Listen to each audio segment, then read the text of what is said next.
the first thing we built was the console. I wanted a console that had the vintage sound, but had modern flexibility as well. And that's what was really missing for me. There are modern consoles that had lots of flexibility, but didn't have the vintage sound. Vintage consoles, are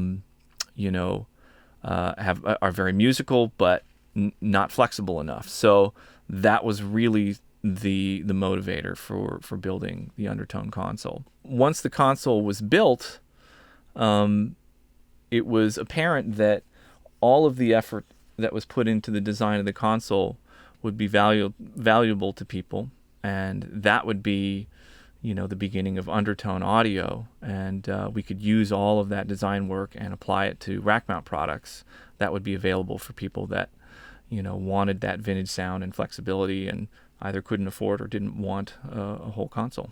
The first rack mount product that UnderToneAudio has put out is the MPEQ-1. It's a mic preamp equalizer, essentially a channel strip from an Undertone console. It features the full equalizer section from the console and an Undertone mic preamp all put into one chassis. And they can be used individually or combined together as a sort of channel strip type device. So it has all the same circuit design approach that was used in the console. It's all Class A with 28 volt rails, and the mic preamp is hugely flexible.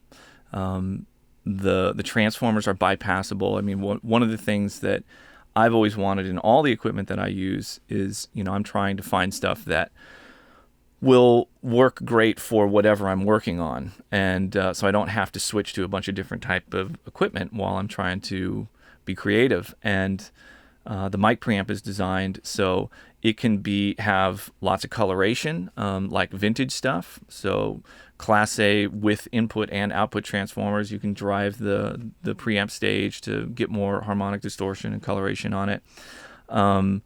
Or it can be incredibly clean, like cleaner than pretty much any other Class A mic preamp ever built. So if you're doing scoring, recording jazz or classical music, I can't imagine a better preamp for that application. I mean, I use it for rock and pop stuff all day, every day, and it works beautifully for that. But it sports a harmonic distortion of 0.003% at plus 27 dB, which is crazy. It's crazy low. That is essentially no distortion.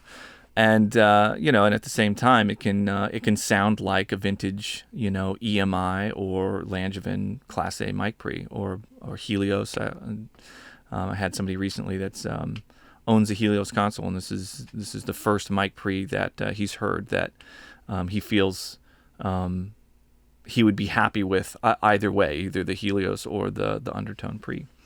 And so that ultimately feeds into the equalizer, which is unquestionably the most powerful Class A equalizer ever built.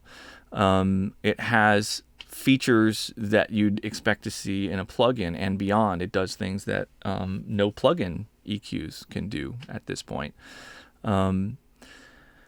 With all of its sort of abilities to manipulate the shape between peak and shelf and apply the Q to either peak or shelf shapes, is basically gives you infinite control over being able to contour how you're boosting or cutting a particular frequency range.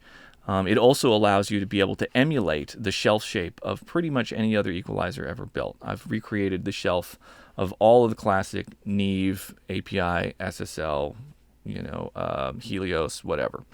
It can do all of that stuff. And it has some other really unique features that were just sort of discovered along the way as we were sort of working through the challenges of incorporating all of these features for the different shapes and stuff for the equalizer. We realized there's another thing that it could do, which is manipulate the phasing of the incoming signal. So you can, vary the phasing of specific frequency ranges with bands of the equalizer in a way that's really never been available before, where it alters the phase of a particular portion of the frequency spectrum without changing the actual EQ of what you're listening to. It only changes the phase. And so it'll change how it blends with other things. And that's been really useful when you have multiple microphones on a particular source, or if you have a microphone and a DI on a particular source and you need to get them in phase, and just switching at 180 degrees one way or the other isn't solving it. This allows you to be able to solve those problems as well.